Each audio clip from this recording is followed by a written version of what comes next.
সুপ্রভাত বন্ধুরা, কেমন আছো তোমরা? সুস্থ আছো? ভালো থাকো। আর বলো না, মাথা এত ঘুরছে মাঠ থেকে আসলে, মানে বুঝতে পারছি না, আসলেই শরীরটা খারাপ লাগছে এত গরমে না। তারপরে ভাবলাম ডাক্তারের কাছে যাই, আজকে আর যেতে পারলাম না, কালকে দেখি, আজকের দিনটা দেখে নিই। 8টা 10-এ উঠলাম ঘুম থেকে, উঠে এবারে চা খাচ্ছি, চা বিস্কুট নিয়ে বসেছি। তারপর রান্না করব, দেখি বাজার আছে, একটু দাদাকে পাঠাবো মাছ আনতে, তারপর তোমাকে দেখাচ্ছি। তোমাদের রান্নাটা বসেছিলাম, আজকে একটু দাদাকে দিয়ে বাটা মাছ আনিয়েছিলাম। এই যে বাটা মাছটা আজকে পেঁপে দেবো না, একটু কালো জিরে ফোড়ন দিয়ে আর একটু পাতলা করে ঝোল করব।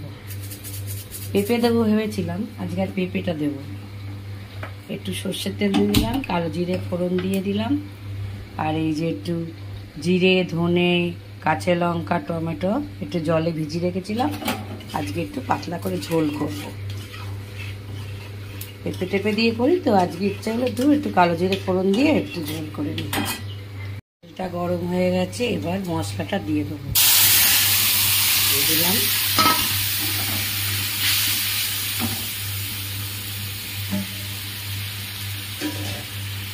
একটু জল দিয়ে দেবো, একটা কাঁচা লঙ্কা ফেলে দিয়েছি, আর এই মশলা ধোয়ার জলটা একটু গরম জল দিয়ে দেবো। আমি একটু গরম জল দিয়ে করি, বেশিরভাগ দিলে একটু কি স্বাদ হয়। এই দিলাম, একটু পাতলা করব, একটু ফুটলে মাছ দেখি ফুটে গেছে। হ্যাঁ, ফুটে গেছে। এবার একটু নুন দিয়ে দেবো, নুন দিয়ে দিলাম। এবার মাছ ভাজাগুলো ছেড়ে দেবো, দিয়েছি। আর ফোটাবো না, একটু পাতলা পাতলা রাখবো তো। 2 মিনিট পর, 2 মিনিটও দেবো না, একটু ঢাকা দিয়ে নামিয়ে দেবো, চাপা দিয়ে 2 মিনিট পর নামিয়ে দেবো। হয়ে গেছে, এবার নিভিয়ে দেবো, নিভিয়ে দিয়ে নামিয়ে দেবো। হ্যাঁ, নিভিয়ে দিলাম, হয়ে গেল। এবার নামিয়ে দিলাম, নামিয়ে দিলাম। আমার বাটা মাছের ঝোল হয়ে গেল। তারপর তোমার কড়াইতে তেল দিয়ে দিলাম অল্প একটু, আর একটু কালো জিরে ফোড়ন দেবো। আজকে একটু দই পটল বানিয়ে দেবো। পটলগুলো ভেজে রেখেছিলাম, নুন হলুদ দিয়ে মাখিয়ে পটলটা ভেজে রেখেছিলাম। আর এর মধ্যে একটু পোস্ত, একটু সর্ষে, একটু চালমগজ, একটু কাঁচা লঙ্কা, নুন, হলুদ, মিষ্টি সব দিয়ে দিয়েছি। এবার তেলটা গরম হয়ে গেছে, দিয়ে দিলাম। এবার এটা নামাবো। মিষ্টিও একবারে দিয়ে দিয়েছি, টক দই সব দিয়ে একসাথে মিক্স করে রেখেছি। এবার এই ধোয়া জলটা, মশলা ধোয়ার জলটা বাড়তে ঢেলে দিলাম। এটা যেই একটু তেল ছাড়বে তখন জলটা দিয়ে দেবো। দেওয়ার পর অল্প একটু চাপা দিয়ে দেবো, তেলটা ছাড়ুক। চাপা দিয়ে দিলাম, দেখি চাপাটা খুলে হয়েছে কিনা। এবার এই বাটি ধোয়ার জলটা দিয়ে দিলাম। বেশি জল দেবো না, পটলগুলো তো ভাজা যাচ্ছে, এইটুকুনি জল থাক। এবার পটলগুলো দিয়ে চাপা দিয়ে দেবো, দিয়ে দিলাম।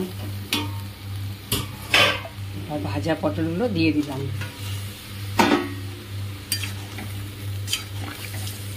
এবার এটা চাপা দিয়ে 5 মিনিট ফুটাবো। ফুটিয়ে নিই, তারপর পাটা খুলে দেখি। হ্যাঁ,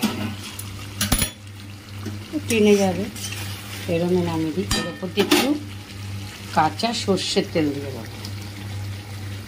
দিয়ে দিলাম। এবার নিভিয়ে দেবো। হয়ে গেল আমার পটল, দই পটল হয়ে গেল। দিয়েছি, রান্নাটা আমার হয়ে গেছে বন্ধুরা। এই বাটা মাছের ঝাল করলাম, আর একটু টক ডাল করেছি আমড়া দিয়ে। দাদা সে হাতে করে আমরা নিয়ে এসেছিল, বাজারে পাঠিয়েছিলাম, তো একটুখানি ডাল করলাম অল্প একটু, আর এই পটলটা করলাম দই পটল, আর একটু নিম পাতা। নিম পাতাটা সামনেই গাছ ছিল, এনে পেরে বললো একটু করে দেওয়া, এর জন্য একটু বেগুন দিয়ে নিম পাতাটা ভাজলাম। এই আপাতত হলো। আর এখন ঘরের কাজ হবে। এই ঘরে দেখো কি অবস্থা, কাচতেই পাচ্ছি না, এত শরীর খারাপ লাগে। কাচবো আজকে ভাবছি কিছু কাচতেই হবে, দেখো জমে গেছে কত কাঁচা। বিছানা ঝাড়বো, চান করব, ঠাকুর দেব। ঠিক আছে, রাখছি বন্ধুরা, আবার কালকে দেখা হবে। যদি আমার রান্না ভাল লাগে লাইক করো, শেয়ার করো, কমেন্ট করো। রাখছি, হ্যাঁ, টাটা।